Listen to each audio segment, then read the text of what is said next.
Hello everyone, this is Rajesh Kumar. Welcome to my channel English Junction. Today we are going to learn how to change an interrogative sentence into indirect speech. हम आज इस video में direct speech में जो interrogative sentences दिए होते हैं उनको किस प्रकार से इनडायरेक्ट स्पीच में चेंज कर रहे हैं उसको सीखने वाले हैं.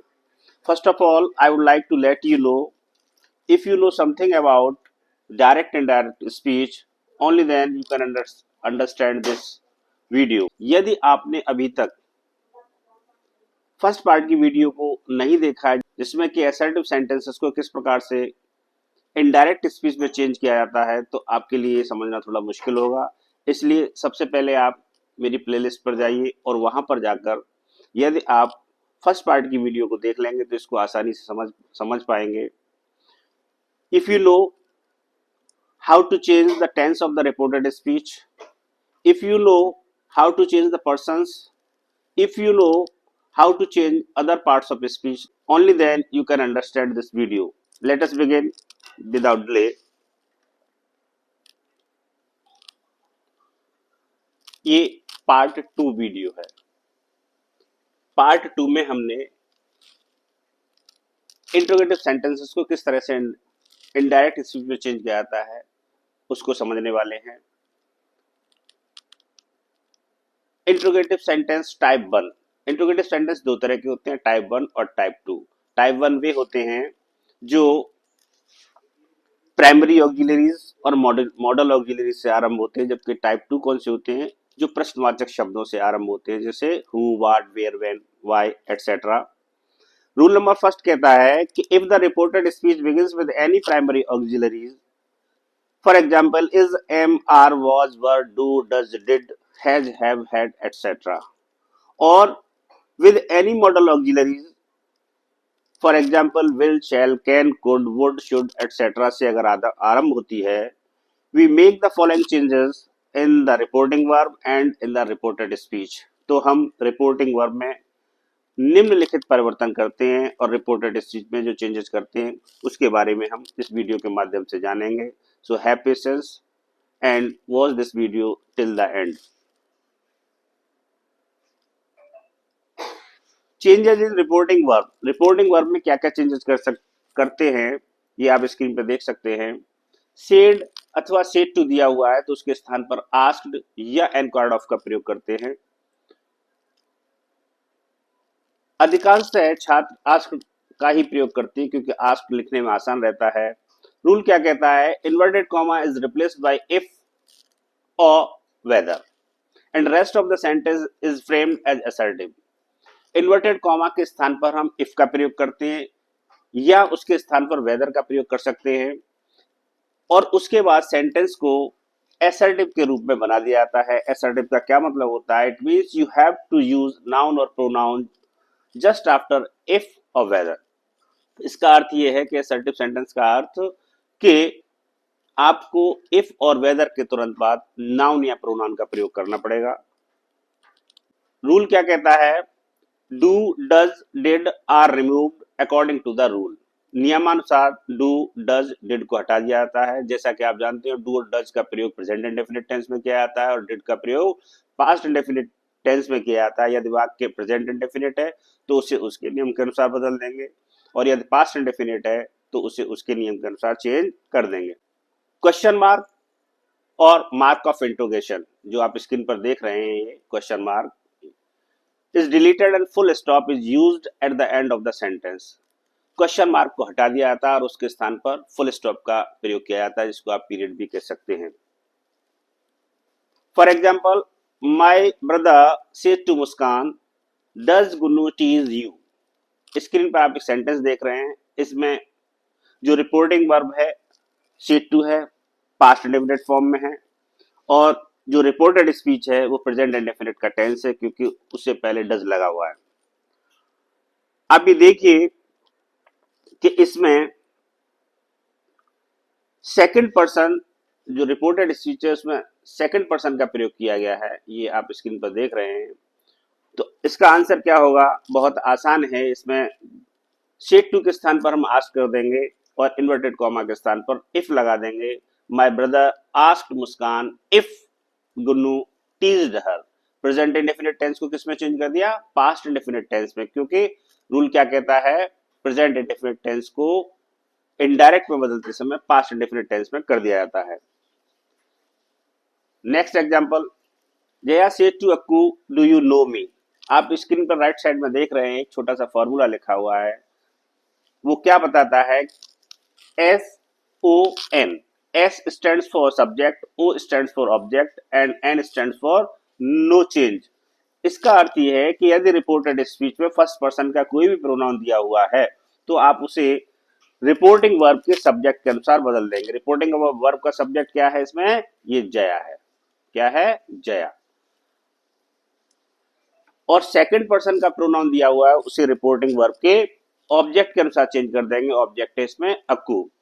रिपोर्टेड स्पीच में क्या लिखा हुआ है, डू यू नो मी, क्या आप मुझे जानते हैं, तो यू सेकंड पर्सन का है तो आप इस यू को ऑब्जेक्ट के हिसाब से बदल देंगे। ऑब्जेक्ट है इसमें अक्कू। और मी कौन सा पर्सन है, फर्स्ट पर्सन। फर्स्ट पर्सन में क्या आता है, आई, आई का ऑब्जेक्ट है। दूसरा वर्ब के बाद ये आ रहा है तो वर्ब के बाद वैसे भी ऑब्जेक्ट का प्रयोग किया जाता है, तो मी को बदला जाएगा सब्जेक्ट के अनुसार। सब्जेक्ट क्या है इसमें, जया। कोई भी महिला जो होती है उसको हम शी कहते हैं। यहाँ पर ये आई का ऑब्जेक्ट आ रहा है तो यहाँ पर शी का ऑब्जेक्ट क्या हो जाएगा, हर। तो यहाँ पे सेंटेंस किस तरह से बन के आएगा, Jaya asked Akku if she knew her. New क्यों करना पड़ा, क्योंकि जो आपकी रिपोर्टेड स्पीच है वो प्रेजेंट इंडेफिनिट टेंस में, और प्रेजेंट इंडेफिनिट टेंस को पास्ट इंडेफिनिट टेंस में चेंज कर देते हैं। Second example, will you not solve our problem said the students to the principal. Principal से स्टूडेंट्स ने कहा क्या आप हमारी समस्या का समाधान नहीं करेंगे। आप स्क्रीन पर देख रहे हैं स्टूडेंट्स प्लूरल है और प्रिंसिपल सिंगुलर है। आप इसको अपने मन में ही इसको सेंटेंस को सीधा कर लेंगे क्योंकि इसमें रिपोर्टेड स्पीच को पहले दिया गया आपको कंफ्यूज करने के लिए और रिपोर्टिंग स्पीच को बाद में दिया गया है। सही करके कैसे हो जाएगा ये, the students said to the principal. तो इसका आंसर क्या होगा आपके सामने, the students asked the principal. Said to के स्थान पर क्या कर दिया आपने, आस्क्ड कर दिया। इन्वर्टेड कॉमा के स्थान पर इफ लगाया है। और आप ये देख रहे हैं कि यू कौन सा पर्सन होता है, सेकंड पर्सन होता है। सेकंड पर्सन आप स्क्रीन पर देख रहे हैं किसके हिसाब से बदला जाता है, ऑब्जेक्ट के अनुसार बदला जाता है। और ऑब्जेक्ट इसमें क्या है, प्रिंसिपल। और प्रिंसिपल के लिए हम ही का प्रयोग करेंगे तो यहाँ पर यू के स्थान पर क्या हो गया, ही। आवर कौन सा प्रोनाउन है, फर्स्ट पर्सन का प्रोनाउन है। वी का पजेसिव केस होता है तो पजेसिव हटाएंगे तो पजेसिव ही आता है। ऑब्जेक्ट हटाते हैं तो ऑब्जेक्टिव फॉर्म आती है और सब्जेक्टिव केस को हटाते हैं तो उसके स्थान पर सब्जेक्टिव ही आता है। तो आप इसको आपने क्या कर दिया, सेंटेंस क्या बना, the students asked the principal if he is used for principal. Would not, will का क्या हो गया, would not solve their problem. Their किसके हिसाब से बदल गया, वी के हिसाब से बदल गया क्योंकि वी का जो पजेसिव अवर है तो फर्स्ट पर्सन किसके हिसाब से बदला जाता है, सब्जेक्ट के। सब्जेक्ट आपका क्या है, स्टूडेंट्स। स्टूडेंट्स को हम दे कहेंगे तो दे का पजेसिव क्या होता है, देयर। क्योंकि यहाँ पर पजेसिव का प्रयोग किया गया है तो यहाँ पर भी पजेसिव हटाएंगे तो उसके स्थान पर पजेसिव केस ही आ सकता है, सब्जेक्टिव केस नहीं आ सकता है। Next, have we not bath with you in the Ganga, said the pilgrims to the driver। Pilgrims तीर्थयात्रियों कहते हैं, उन्होंने ड्राइवर से क्या पूछा है, क्या आपने हमारे साथ गंगा जी में स्नान नहीं किया है। तो आप ये देख रहे हैं यू सेकंड पर्सन का है और वी फर्स्ट पर्सन का है। इस सेंटेंस को भी आप सीधा कर लीजिए, the pilgrims said to the driver. क्या बनेगा, the pilgrims said to the driver. अब इसका आंसर आपकी स्क्रीन पर ये आप देख सकते हैं, the pilgrims enquired of the driver. Enquired of के स्थान पर आप आस्क्ड का भी प्रयोग कर सकते हैं। इन्वर्टेड कॉमा हटाया आपने तो क्या आ गया, ये इफ आ गया और वी के स्थान पर दे हो गया क्योंकि पिलग्रिम्स प्लूरल है और पिलग्रिम्स को हम दे कहेंगे। कोई भी जो नाउन दिया होता है उसको हम थर्ड पर्सन में मानते हैं। तो पिलग्रिम्स प्लूरल है, अगर यहाँ पे कोई नाम होता तो हम ही मानते, लड़की का नाम होता तो शी मानते। प्लूरल है तो हम उसके स्थान पर दे कर देंगे। तो यहाँ पर ये वी फर्स्ट पर्सन का है, first person changes according to the subject of the reporting verb. तो आपने यहाँ पर वी के स्थान पर दे कर दिया, और चूंकि ये प्रेजेंट परफेक्ट टेंस है तो प्रेजेंट परफेक्ट टेंस को नियमानुसार पास्ट परफेक्ट में चेंज कर दिया जाता है। If they had not bathed with him in the Ganga, him किसके हिसाब से चेंज हो गया, यू के हिसाब से। यू क्या है, second person, second person change according to the object, object क्या है आपका, ड्राइवर। तो आप ड्राइवर को क्या कहेंगे, ही का ऑब्जेक्ट क्या हो गया, हिम, तो यहां पर हिम का प्रयोग कर दिया गया। नेक्स्ट,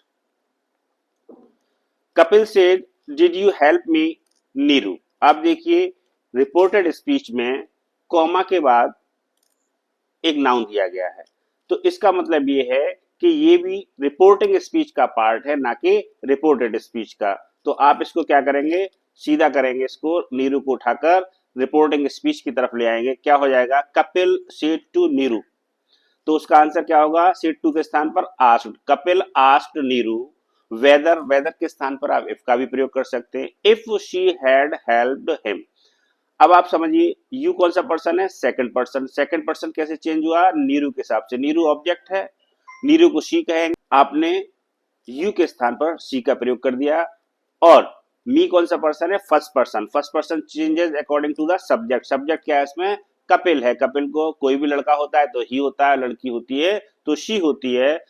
चूंकि यहाँ पर मी ऑब्जेक्ट की ऑब्जेक्टिव फॉर्म में है, तो आप ही की ऑब्जेक्टिव फॉर्म को ले आएंगे, ही की ऑब्जेक्टिव फॉर्म क्या होती है, हिम, तो यहाँ पर क्या आ गया, ये हिम आ गया, तो सीधा बन गया Kapil asked Neeru whether she had helped him. Rule number next, if yes or no is given in the reported speech, they are replaced in the following way।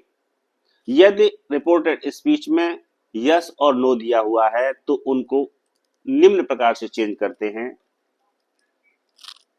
Said दिया हुआ है और रिपोर्टेड स्पीच में यस दिया हुआ है, तो दोनों को हटाकर हम उसके स्थान पर रेप्लाइड इन द अफर्मेटिव कर देते हैं। यदि सेड और रिपोर्टेड स्पीच में नो दिया हुआ है, इन दोनों को हटाकर हम क्या कर देते हैं, replied in the negative. You can easily understand through this example. Jaya said to Aditya are you going to school, Jaya ने आदित्य से पूछा क्या आप स्कूल जा रहे हैं। आदित्य सेड यस, आदित्य ने क्या कहा, यस, तो उसने पॉजिटिव आंसर दिया, इसका मतलब ये हुआ कि वह स्कूल जा रहा है। आंसर आप देख सकते हैं, Jaya asked Aditya if he was going to school, you second person है, second person changes according to the object, object क्या है आपका, आदित्य, आदित्य है तो ही कहेंगे, तो यहाँ पर यू के स्थान पर ही कर दिया। इज एमआर को वाज वर्ब में चेंज कर देते हैं, if he was going to school, Aditya answered, Aditya replied, replied के स्थान पर आंसर्ड भी कर सकते हैं, Aditya replied in the affirmative, affirmative का उसने हाँ में उत्तर दिया कि वह जा रहा है। दूसरे तरीके से आप ऐसे भी इसको लिख सकते हैं, Jaya asked Aditya if he was going to school, Aditya replied that he was, और ज्यादा इसको एनहेंस कर सकते हैं, दैट के बाद he was going to school भी लिख सकते हैं। Next example, the teacher said to the students have you completed your work, the students said no sir. इसमें आप देखिए सर को भी लिखा गया है, सर का मतलब श्रीमान जी, बड़े ही रेस्पेक्ट के साथ उन्होंने उत्तर दिया है। अध्यापक ने विद्यार्थियों से पूछा क्या आपने कार्य पूरा कर लिया है, स्टूडेंट्स ने आंसर दिया नहीं श्रीमान जी। अब आप इसका आंसर देख सकते हैं, the teacher asked the student, said to के स्थान पर आस्क कर दिया, इन्वर्टेड कॉमा के स्थान पर इफ लगा दिया, यू कौन सा पर्सन है, सेकंड पर्सन है, second person is change according to the object, object आपका क्या है, स्टूडेंट, और स्टूडेंट्स प्लूरल है, सिंगुलर होता है यहाँ पर तो ही हो जाता है, प्लूरल है तो क्या हो जाएगा, दे मानेंगे। अब यहाँ पर यू के स्थान पर आप क्या कर देंगे, दे कर दिया। ये टेंस है प्रेजेंट परफेक्ट टेंस, और प्रेजेंट परफेक्ट टेंस किसमें चेंज होता है, पास्ट परफेक्ट टेंस में। तो क्या हो गया इसका answer, if they had completed their work, यहां पर भी सेकंड पर्सन है तो सेकंड पर्सन ऑब्जेक्ट के हिसाब से योर का क्या हो गया, their. The students answered, answered के स्थान पर आप रेप्लाइड भी लिख सकते हैं। अब चूंकि इसमें सर लगा हुआ है तो यहां पर आप क्या, उस सर को हटाने के लिए क्या करना पड़ेगा आपको, रेस्पेक्टफुली का प्रयोग करना पड़ेगा इन द नेगेटिव। नो के लिए क्या लगा दिया आपने, इन द नेगेटिव। तो क्या हुआ answer, the students answered respectfully in the negative. दूसरी तरीके से आप इसको ऐसे भी लिख सकते हैं, the teacher asked the students if they had not completed their work, the students answered with respect that they had not, और इसको आप एनहेंस कर सकते हैं, they had not completed their work। now come to next point, question tag. Question tag क्या होता है, जिस तरह पतंग के पूछ एक टेल लटका दी जाती है, उसी तरह से सेंटेंस के पीछे क्वेश्चन टैग लगा दिया जाता है। रूल कहता है कि if question tag is given in inverted comma, such type of sentence is given full form and changed according to the rule। नियम ये कहता है कि यदि क्वेश्चन टैग इन्वर्टेड कॉमा के अंदर दिया हुआ है तो इस प्रकार के वाक्यों को पूरा रूप प्रदान किया जाता है और उनको नियमानुसार उनमें परिवर्तन कर दिए जाते हैं। जो क्वेश्चन टैग है उसको फुल फॉर्म में लिख दिया जाता है, उसका पूरा रूप लिखा जाता है, उसमें कहना क्या चाह रहा है, और जो असर्टिव सेंटेंस दिया होता है उसको पूर्ण रूप से छोड़ दिया जाता है। आप इसको एग्जाम्पल के माध्यम से आसानी से समझ सकते हैं। शाश्वत से to Diksha you like eggs, question tag में लिखा हुआ है डोंट यू। इसका मतलब क्या हुआ, शाश्वत से to Diksha do you not like fish, और यहां पर जो असर्टिव सेंटेंस है आप देख रहे हैं, यू लाइक एग्स तक, इसको पूरा का पूरा डिलीट कर दिया जाता है और उसके स्थान पर सिर्फ जो बाद में क्वेश्चन टैग दिया हो उसका पूरा रूप प्रदान कर दिया जाता है। तो ये क्या बना, do you not like fish. अब आप रूल के अकॉर्डिंग इसको चेंज कर सकते हैं। रूल क्या है, इन्वर्टेड कॉमा हटाएंगे, इफ लगाएंगे। रिपोर्टेड स्पीच आपकी प्रेजेंट इंडेफिनिट टेंस में, तो उसको पास्ट इंडेफिनिट टेंस में चेंज कर देंगे। यू आपका सेकंड पर्सन का प्रोनाउन है, सेकंड पर्सन का प्रोनाउन ऑब्जेक्ट के अनुसार बदला जाता है और ऑब्जेक्ट दीक्षा है तो दीक्षा लड़की है तो उसके स्थान पर शी का प्रयोग करेंगे और डू नॉट को डिड नॉट पे चेंज कर देंगे। The answer is on your screen. Shashwat asked Diksha if she did not like fish. Next example, Jaya said to me you are going to school, are not you. आप इसमें देखिए question tag क्या है, are not you. इसका क्या मतलब है, इसको भी मैं आपको करके दिखा देता हूं।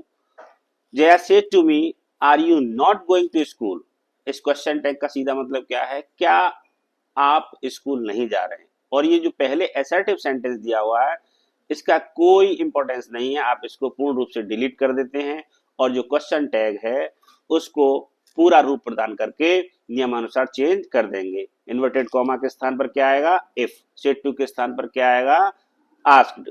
यू कौन सा पर्सन है, second person. It changes according to the object. Object क्या है इसमें, मी, तो मी के स्थान पर क्या हो जाएगा, यहाँ पर आई हो जाएगा। तो इसका आंसर आपकी स्क्रीन पर आप ये देख सकते हैं। Jaya asked me if I was not going to school. अब आप सेकंड टाइप की जो इंटरोगेटिव सेंटेंसेस उसके बारे में जानेंगे। सेकंड टाइप के जो इंटरोगेटिव सेंटेंसेस होते हैं वो प्रश्नवाचक शब्दों से आरंभ होते हैं। और प्रश्नवाचक शब्द कौन से होते हैं, ये आपकी स्क्रीन पर। If the reported speech begins with any interrogative word, WH words such as who, whom, whose, which, what, when, where, why, how many, how much, etc. No connector is used in place of inverted comma। यदि reported speech किसी भी प्रश्नवाचक शब्द जो आपकी screen पर लिखे हुए इनसे आरंभ होती है तो आप इन्वर्टेड कॉमा के स्थान पर किसी भी कनेक्टर का प्रयोग नहीं करते हैं, जैसा कि आप टाइप 1 वाले इंटरोगेटिव सेंटेंसेस में कर रहे थे। टाइप 1 में क्या था, इन्वर्टेड कॉमा हटाते थे तो आप इफ या वेदर में से किसी एक का प्रयोग करते थे, लेकिन इसमें ऐसा नहीं है, आपको इफ और वेदर का प्रयोग नहीं करना है। The sentence is framed as assertive and subject is used just after WH word। जो सेंटेंस होता है उसको assertive के रूप में बनाया जाता है। इसका सीधा मतलब क्या होता है, आप इन्वर्टेड कॉमा हटाएंगे, WH वर्ड जहां पर है वहीं पर बना रहेगा, उसके तुरंत बाद नाउन या प्रोनाउन का प्रयोग कर देंगे। Question mark is also deleted, और जो प्रश्नवाचक चिन्ह है उसको भी हटा दिया जाता है। you can understand it through the example. The patient says to the lady doctor, when will you discharge me from the hospital? आप स्क्रीन पर देख रहे हैं कि पेशेंट ने लेडी डॉक्टर से कहा है कि when will you discharge me from the hospital. आप इसमें देखिए रिपोर्टेड स्पीच में किससे शुरू हुई है, व्हेन से शुरू हुई है। इसमें यू कौन सा पर्सन है, सेकंड पर्सन का प्रोनाउन है, और मी कौन सा पर्सन है, फर्स्ट पर्सन का प्रोनाउन है। रूल क्या कहता है कि फर्स्ट पर्सन सब्जेक्ट के हिसाब से चेंज होता है और सेकंड पर्सन ऑब्जेक्ट के हिसाब से चेंज होता है। इसका मतलब क्या हुआ कि इसमें मी किसके लिए प्रयोग किया गया है, पेशेंट के लिए। पेशेंट को आप ही मानेंगे और ये लेडी डॉक्टर तो इसको शी मानेंगे, तो इसका आंसर आप स्क्रीन पर देख सकते हैं। The patient asked the lady doctor when she would, will का क्या कर दिया आपने, would, when she would discharge him from the hospital. आप ये देखिए, आपने यहाँ पे यू का शी कर दिया और मी का हिम कर दिया, क्योंकि मी फर्स्ट पर्सन का है और ऑब्जेक्ट काम कर रहा है। आपने पेशेंट को ही माना तो ही का ऑब्जेक्ट क्या होता है, हिम होता है। Next example, where does she live, Shivam said the principal. Principal ने क्या कहा है कि वह कहाँ रहती है, शिवम। ये बात किससे पूछी, प्रिंसिपल ने शिवम से पूछी। शिवम को सेंटेंस में रिपोर्टेड स्पीच में लिखा गया है, आप इसको रिपोर्टिंग स्पीच की तरफ ले आएंगे, मतलब ये रिपोर्टिंग स्पीच का पार्ट है, तो आप इसको सीधा कैसे लिखेंगे, the principal said to Shivam. अब इसका आंसर आप देख सकते हैं। द प्रिंसिपल सेड टू का क्या कर दिया, asked. The principal asked Shivam where she lived. She third person है, थर्ड पर्सन क्या होता है, ये आप स्क्रीन पर देख रहे हैं राइट साइड में, third person no change. She का शी बना रहेगा, जैसा है वैसा ही लिखा रहेगा। और ये चूंकि प्रेजेंट इंडेफिनिट टेंस है, इसको हम पास्ट इंडेफिनिट टेंस में चेंज कर देंगे। Next example, the boy shouted who are you and what do you want. अब आप स्क्रीन पर देख रहे हैं कि रिपोर्टेड स्पीच में सेकंड पर्सन का प्रोनाउन दो बार किया गया है और दोनों ही सब्जेक्टिव केस हैं। हमने आपको पार्ट 1 जो असर्टिव सेंटेंसेस की वीडियो बनाई थी उसमें आपको बताया था कि अदर देन सेड कुछ भी दिया होता है उसमें कोई चेंज नहीं करते, तो यहां पर हम शाउटेड का आस्क्ड नहीं करेंगे। आंसर क्या होगा आपका, the boys shouted who he was and what he wanted. Next example, where did I send you yesterday said Jaya to Shashwat. आपको कंफ्यूज करने के लिए आप स्क्रीन पर देख रहे होंगे रिपोर्टेड स्पीच को पहले लिखा गया, रिपोर्टिंग स्पीच को बाद में लिखा गया। आप इसको सीधा करके लिख लेंगे, Jaya said to Shashwat where did I send you yesterday. और रिपोर्टेड स्पीच में आप देख रहे हैं कि आई फर्स्ट पर्सन का प्रोनाउन है और यू सेकंड पर्सन का प्रोनाउन है। रूल कहता है कि फर्स्ट पर्सन सब्जेक्ट के हिसाब से चेंज होगा, सब्जेक्ट क्या है इसमें, जया। सेकंड पर्सन किसके हिसाब से चेंज होगा, शाश्वत के अनुसार चेंज होगा। और यू यहाँ पर ऑब्जेक्ट का काम कर रहा है और किसी भी मेल का नाम ही कहलाता है, उसका प्रोनाउन ही होता है, तो आप ही का ऑब्जेक्ट हिम का प्रयोग इसमें कर देंगे। Jaya asked Shashwat where she had sent him the previous day. ये पास्ट डेफिनेट टेंस है। पास्ट डेफिनेट टेंस को हम किस में चेंज करते हैं, पास्ट परफेक्ट टेंस में चेंज करते हैं और यस्टरडे के स्थान पर द प्रीवियस डे का प्रयोग कर दिया जाता है। तो ये सेंटेंस आपके सामने। Thank you so much. मैं समझता हूँ आप सभी को ये जो इंट्रोगेटिव सेंटेंसेस को किस तरह से इनडायरेक्ट स्पीच में चेंज किया जाता है आप सभी के समझ में आ गया होगा। I will see you in next video. Till then bye.